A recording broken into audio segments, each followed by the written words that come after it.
After going around the hill with Bhagavan, Kunju Swami and Ramakrishna Swami returned to Skandashram, while Bhagavan and a few others came back to Ramanashram.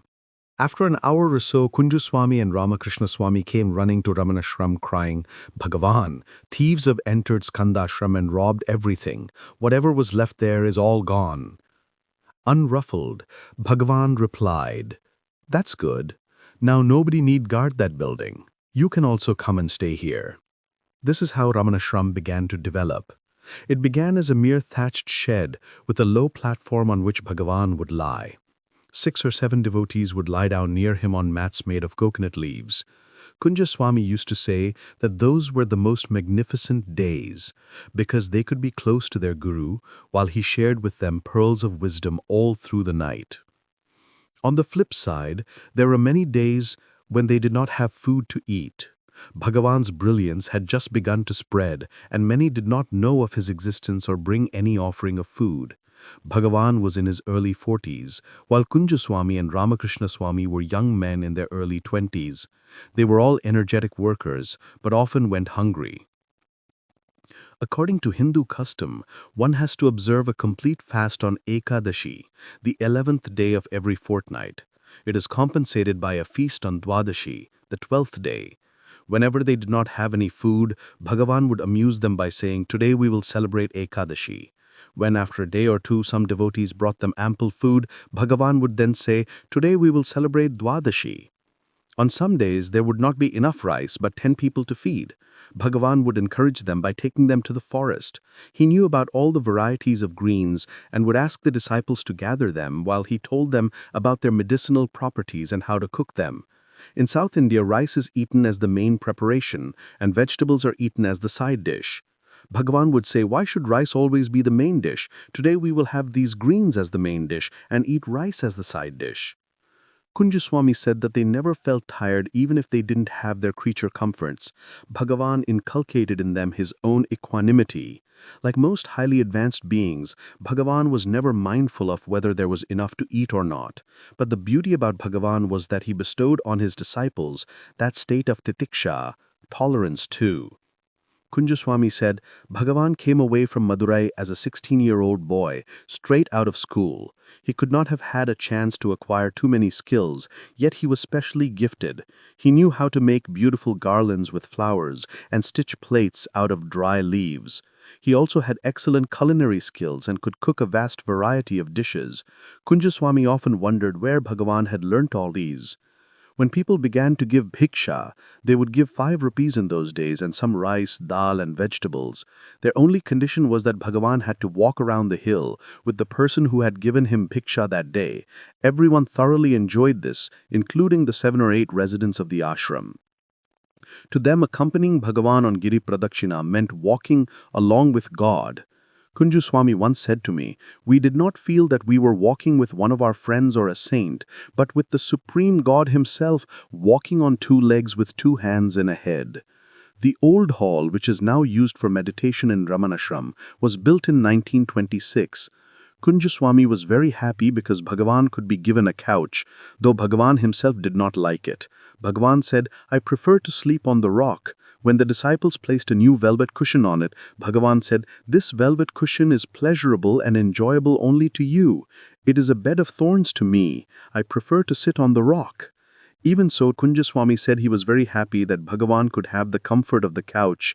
Here too, the devotees slept in the same hall as Bhagavan. There were a few dogs at Ramanashram, and Kunju Swami admitted that none of them were fond of the animals because they were a nuisance. The hall where they slept was also the kitchen, the dining room, and the audience hall. These dogs too lived there. Bhagavan knew of some of the disciples' discomfort with the canines, so Bhagavan made them sleep below his couch. At night he would take them for a walk and then bring them back and tell them, "Get under the couch, the others will get angry if you stay outside, go in." Bhagavan also worked along with his disciples. All the ashram chores including gardening, chopping vegetables, cooking, cleaning, and even masonry work were done by Bhagavan too. He would bring rocks and mix water and mud for mortar to build walls.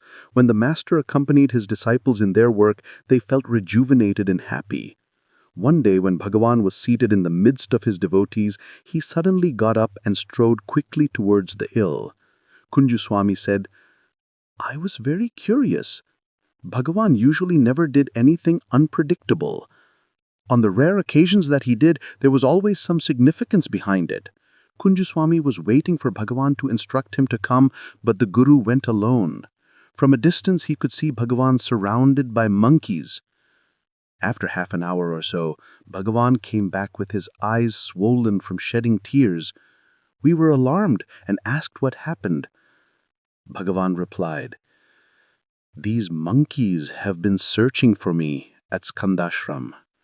When I left, they searched all over the hill, putting their lives in peril. Monkeys live in kingdoms, and if they wander into another territory, they could be killed by rival monkeys. These monkeys have come with their children, risking their lives, and are begging me to come back to Skandashram because they miss me there. I took a long time to persuade them. I explained my situation and asked them to go back. I gave them my assurance that they will get back safely.' Whenever Kunju Swami narrated this anecdote, he would weep copiously because it would bring before him and us Bhagavan's poignant unity with the animal kingdom. Bhagavan would often point out, what is the difference between animals, birds, and us? Birds wear the bird body, animals wear the animal body, and we wear the human body. We all wear different bodies like different shirts, but in reality, we are all the same being." Kunju Swami loved animals and noticed Bhagavan's relationship with them.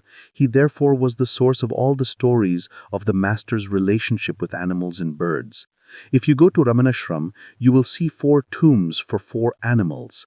Bhagavan treated animals just like he treated human beings. There was absolutely no difference.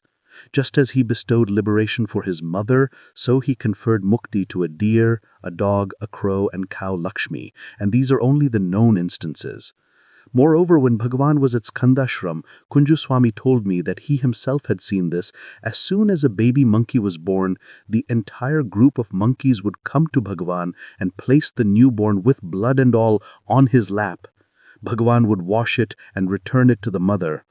This is indeed a remarkable phenomenon because usually if a human being were to so much as touch a newborn monkey, the whole herd would reject the newborn.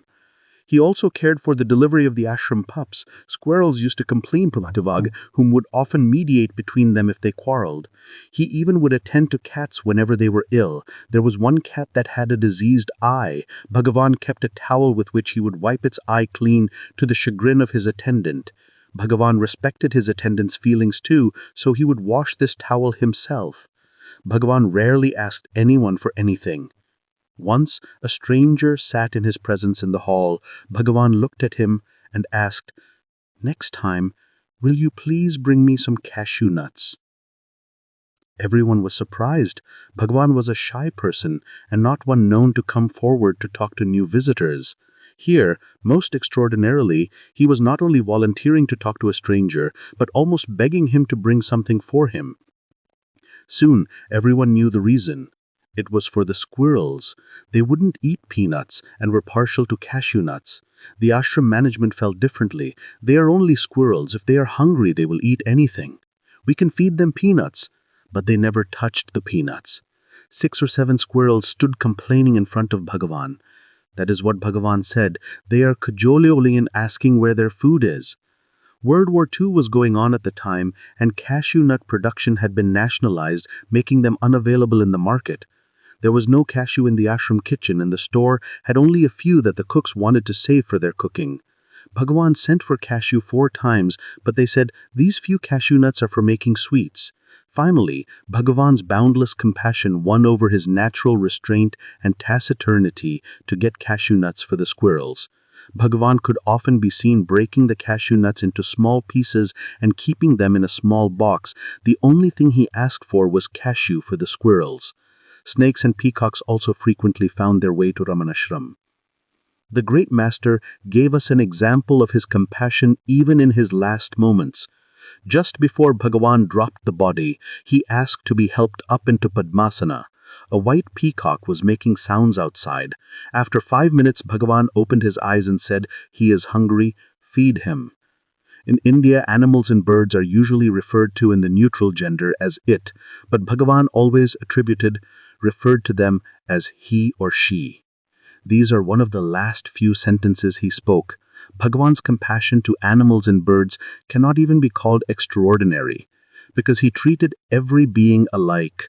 It is only because we perceive the difference between the animal kingdom and mankind that we glorify Bhagavan's love for animals. Bhagavan was not paying any special attention to them, he was paying equal attention to all. Dandapani Swami was the cook, and Bhagavan assisted him.